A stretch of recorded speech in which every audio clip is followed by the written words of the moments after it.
Welcome in. It's Legal Access, brought to you by the Maguire Law Firm. We get together every week to give you a look into different parts of the world of the law. Today we're going to be talking about wills, trust, and estates, something that everybody should be familiar with. But if you're not, today's the show that you need to get in on. Phone numbers on your screen if you'd like to give us a call. We'll answer any questions you have about wills, trust, and estates. That's our topic here today. 843-848-8080. That's our phone number. Or you can email us in advance if you would like. Our email address is legalaccess@wmbfnews.com. Before we get to questions, let's go ahead and introduce our panel that's going to be answering your questions for you today. First of all, from the Maguire Law Firm is Brittany Jones. Hey, Dave. Sitting to your left, welcome back to Melody Breeden. Hi, how are you doing? And also welcome back to Brett Davis. Hey, good morning, Dave. And before we go on, Melody, your firm, what is your firm and what else do you work on besides wills, trust, estates? Sure, I'm with Turner Paget. We have offices throughout South Carolina and recently opened one up in North Carolina, but I primarily focus on estate planning and probate, so wills, trusts, and estates, and I also do some guardianship and conservatorships as well. And Brett, same question to you, your firm, and what else do you work on besides this? Yeah, thank you, Dave. Davis Law Firm. We do estate planning, probate, elder law, tax planning. I'm a CPA as well. And probate is work, guardianships, conservatorships, as Melody said as well. So we got a lot of topics that you can cover, and I know a lot of people have questions about this topic. So don't wait to the very end of the show to call in because we might not be able to fit you in. Go ahead and call us now and we'll get you on the air. We did have somebody who emailed us in advance, so let's go ahead and answer a question for Daniel from Myrtle Beach. It's usually the first question I ask anyway because I know it's the first question you guys usually get. We're such a transient area here that people will be moving down. I think that Daniel has moved down here from West Virginia, and he's like, is my West Virginia will still valid in South Carolina?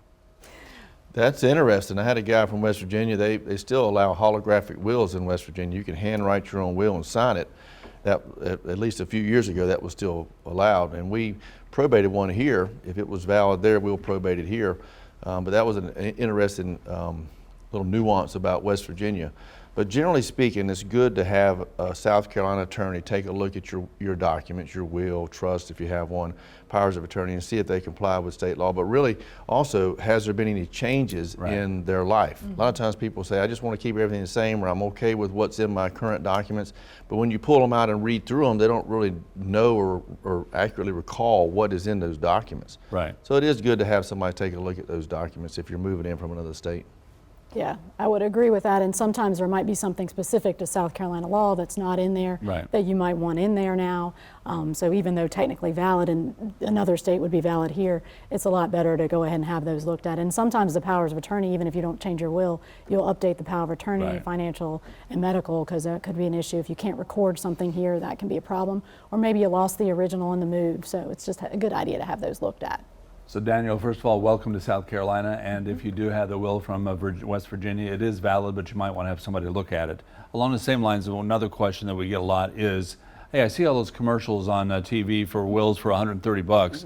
Is it a good idea to do that, or why shouldn't they do that, and why should they come and see an attorney like yourselves? That's a great question, and I think we see that probably a lot, and certainly those things are out there, and sometimes they might work, but other times they go very, very wrong. And when they go wrong, they go very, very wrong. It can be very expensive to fix. And by the time you know there's a problem, the person is probably deceased and you can't sign a new will. I think it's a good idea to go to an attorney. That attorney can guide you through the whole process. They're there at the beginning, the signing, the execution, where if you do the online stuff, you may do it online, you get something, a product, but there's nobody there to support the signing, the execution, and if it's not signed properly, it's not going to be worth anything. And then there's a lot of things that are going to be left out if you're doing something online versus dealing with an attorney in person. Yeah, it basically makes the client the lawyer, because the client puts in what they think they need. But normally when somebody comes to see us, estate planning attorneys, they will give us all the facts and we'll help them determine what they need. When you just order a will online or you put in some data, you're basically acting as the attorney and assuming you know exactly what you need. If you have a very simple plan and you do know exactly what you need, then sometimes it can work.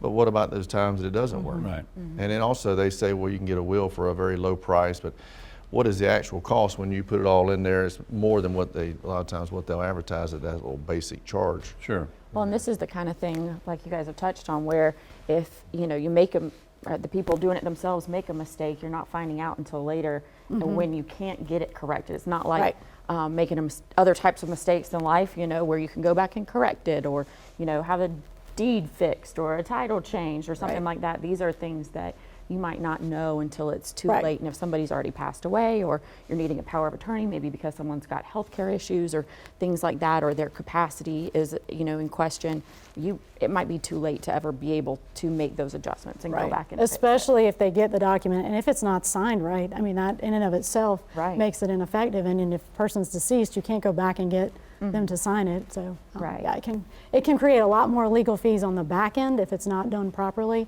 So my recommendation is do it right on the front end and go see that lawyer. Spend a little bit extra money. It's going to save your family a lot in the end. Yeah, and signing it correctly, it's not just, you know, making sure it says witness here, okay, one witness there. There are very specific signing requirements. Correct. We need at least 2 witnesses, and it has to be, you know, you've got the wet ink signatures, so you need those 2 witnesses. Typically, you're going to have a notary, so you don't have to worry about bringing in a, you know, a witness down the road. But that can be a problem. I've had that happen where somebody had a homemade will. They came in and there was they just signed it. They had no witnesses, so it didn't do any good. No. Yeah. Again, this is a very popular topic, so if you have any questions, don't wait to the very end of the show. Give us a call. Phone number's on your screen, 843-848-8080. Another one of the questions we get, I mean, as far as basics are concerned, in South Carolina, if you are married and you die without a will or intestate, what happens to your estate, or what happens to your belongings and stuff? Well, Dave, first of all, I'm so impressed with you. You've become an expert in estate planning now through the years that we've done this show. I know the terms like holographic will and estate. Yeah. Intestate's when you die without a will. Testate is when you have a will. Intestate, no will, half goes to the spouse, half goes to the children. If no spouse, it all goes to the children. If no children, it all goes to the spouse. If no spouse or children, then it goes back up the line of the parents. If no parents, it comes down the tree to the brothers and sisters and so forth. But that may not be what they want. Also, who's in charge of the estate certainly may not be who they want. And finding all these people sometimes can be a challenge. And what happens if the kids are underage?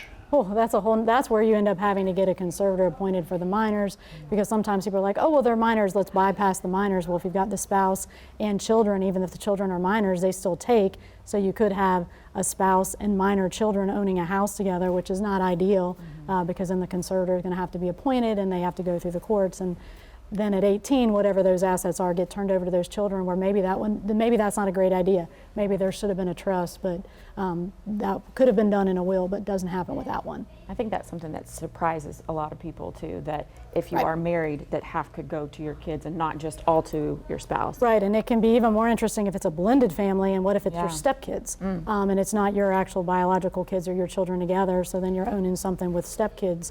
That's not a great situation either. Yeah, right. Tell you what, we're going to run to a break here real quick. When we get back, we'd love to talk to you. If you have any questions about estate planning, wills, trust, estates, today's the day to get those questions answered. Give us a call and we'll talk to you in about 90 seconds right here on Legal Access, brought to you by the Maguire Law Firm.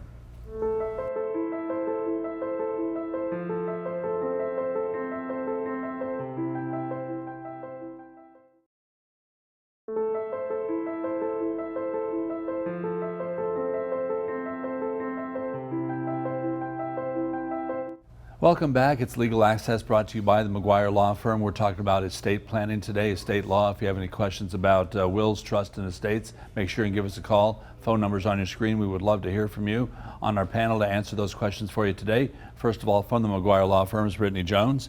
Also, welcome back to Melody Breeden and Brett Davis. Thanks all for being here today. And let's go ahead and go to the phones first off and make you guys work for your salary here today. Tom is in Merle's in it. Hi, Tom. Thanks for holding for the break. What's your question for the panel today? My question is, if you have a valid will, is there a way to avoid probate? Yeah, we laugh. We hear that question all the time. We do hear that a lot, and a lot of times people think that having a will in and of itself avoids probate, and the will has to be probated after death to become effective when somebody dies. So it's not the will that avoids probate, it may be the titling of the assets, or if you've set up a trust, but the will itself does not avoid probate. So really the will doesn't do anything. It just says when someone dies, then do this. Right. So people think if you have a will, you avoid probate, but you're really not. I mean, you are doing a will and you're setting things in place, but you're not doing anything technically until the person dies. And that's the confusing thing. A trust, you go ahead and do things now while you're alive, but a will does require the probate process, unless you have assets titled so they pass Right. automatically. So a trust would be kind of more the route they would need to go if that's the goal. Most is to- likely. That is, but you can blend it with some beneficiary designations and joint ownership in some assets, but then you got other issues that need to be discussed from a tax standpoint or maybe even a Medicaid planning standpoint for long-term care. And avoiding probate, I know that's something that always comes up. And I think that maybe especially people from other states are kind of more heightened awareness about Right. the need maybe to avoid probate. But is that so much a thing here in South Carolina? It depends on the necessary. right. It depends on the assets, and some people are moving here from other states where the probate process is really, from what I understand, difficult, or they have to appear in person for every single thing. In certain states, that is not the case here. Most of the time, if everything is smooth, you probably are never actually setting foot in the courtroom. Most of it's the paperwork, filing the documents. As long as everything is going smoothly, it's just going through that process and having the court approve it. So I don't find it that difficult in South Carolina, whereas there are some states where you would want to avoid it like the plague, so to speak. But South Carolina, it's really not that bad. Well, you have, I'm going to send all my probates to Yeah. Melody. It seems like mine drag out much longer. We have to wait on things, we have multiple beneficiaries or whatever. But also, if you have larger estates where you're doing Yeah. some tax planning, there's a probate fee based on the value of the estate. So there, in larger estates, there could be $10 or $50 or $75,000 in probate fees you got to pay for based on the value of the personal property and estate and some other things as we calculate the cost. So for larger estates, it's clearly better to avoid that process, and the timing also. You do get things out a whole lot quicker if you don't have to go through the probate process and wait on the court and all those things. And so the best way to avoid probate then would be to come and see you guys, right? I would To get a recommend good seeing plan. an attorney that does this regularly, Yeah. so that they would be able to advise them of the best And way to do everything. I also want to add this, along with Melody's point. If you've got one beneficiary who's also the executor or personal representative, we have a streamlined process where you can do that. Also, if you got everybody on the same page and everybody agrees, they can waive some of the final documents. So you can streamline it in certain cases, but you need to take a look at it and see if it makes sense to go through probate or plan to avoid probate. And every case is a little different. Tom, hopefully that answers your question. We appreciate you calling in today. And speaking of calls, let's go to Conway right now. Ed is on the line with us. Hi, Ed. Thanks for calling in. What's your question today? Yes, good morning. My question is, if you have a will and a trust in place, everything signed, ready to go, does it need to be notarized? Does it need to be notarized? Well, as far as the will goes, it doesn't have to be notarized to be valid. However, if you go to probate, the probate court's going to require that you produce those witnesses to testify and say that you did sign that will or sign an affidavit prior to going to probate court. So it's better to have it notarized to avoid having to go to court. And also our probate code says that trusts have to meet the same requirements as a will for execution. So you save a lot of time if you can have it notarized whenever it's executed. So I would say yes. Yeah, typically we would do, if we're doing something, we're going to do them, like Brett said, with the same formalities, and both would be witnessed and notarized typically at the same time. But it's better if it is notarized. All right, Brett, move that a little bit further up your lapel, if you will. And Ed, thanks for calling in. Appreciate that. Speaking of avoiding probate, which was what Tom was asking about a minute ago, one of the other questions we get quite a bit is like, oh, I've only got a house, that's the only thing I have, and to avoid probate, I just want to put my heir's name on the deed. Is that a good idea or not? Usually the answer is no. I mean, you're going to have to look at the circumstances. I'm not a big fan of adding kids to the deed. Typically, I'm going to suggest that we set up a trust where the kids are the beneficiaries of that trust to avoid probate, versus adding them now. That just creates a lot of problems. There could be some tax issues. There could be some creditor issues with adding those kids now. Typically, I do not like to add the kids during life. So let me point out, let me give you one example, sort of an exaggerated example. Say you've got a farm, the family got it for like $10,000. Say the farm's worth about $1 million now. And they say, we want to avoid probate, we want to go to our kids, I'm just going to deed this to my kids prior to my death. Well, that $10,000 basis, tax basis, carries over to the new person that receives it, the kids. So if parents pass away, if they gave it to them before death, those kids get that farm at a $10,000 basis. If they sell it later, then they have $900,000 worth of, or whatever the gain, $990,000 worth of gain. On the other hand, if you wait until death and let it pass from death under Section 1014, you get to step up the tax basis to the current fair market value. So if parents wait, pass, then it goes to the kids. The kids get $1 million tax basis. They sell it for $1 million, no tax paid. So you could really shoot yourself in the foot by doing some of those things where you think you're saving some time and expense. You're going to cost tens and tens of thousands of dollars, maybe hundreds of thousands of dollars in taxes. So you need to take a look at it. Generally speaking, I think any estate attorney you talk to is not going to be a fan of transferring assets prior to death. We can do it in other ways to maintain that step up in basis. Also, if you transfer something to a child, you're going to make that property subject to any liability exposure that that child may have. Say if they get into a car wreck or something, or they get, unfortunately, into a divorce situation, that property is going to be tangled up in that matter. So it's better to plan in a way that doesn't tangle it up and expose it to those potential issues. Right, and those liability issues are things that could come up, while you're still alive. So you put your kid's name on it, and while you're still alive, your kid gets in a car wreck or something. Just like Brett was saying.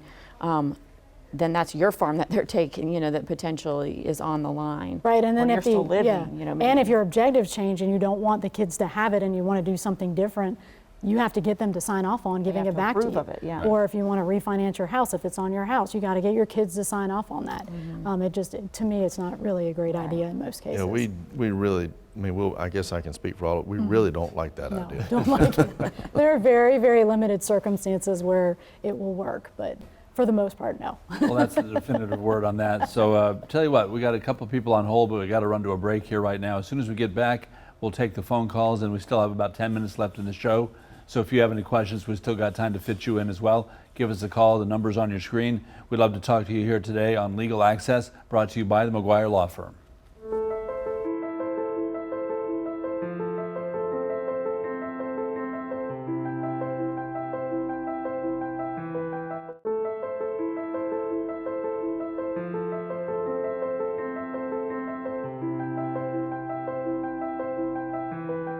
Welcome back. It's Legal Access, brought to you by the Maguire Law Firm. Today we're talking about estate planning, wills, trust, and estates. Got about 6-7 minutes left in the show, so we got maybe time for you to get in a last-minute question. The number's on your screen, but before we do that, we do have some people on hold here. Let's go to John first of all in Myrtle Beach. John, thanks for holding through the break. What's your question for the panel today?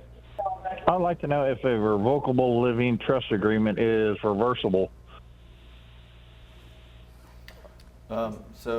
Yes, that's the objective of that type of trust. Revocable trust is something you can change.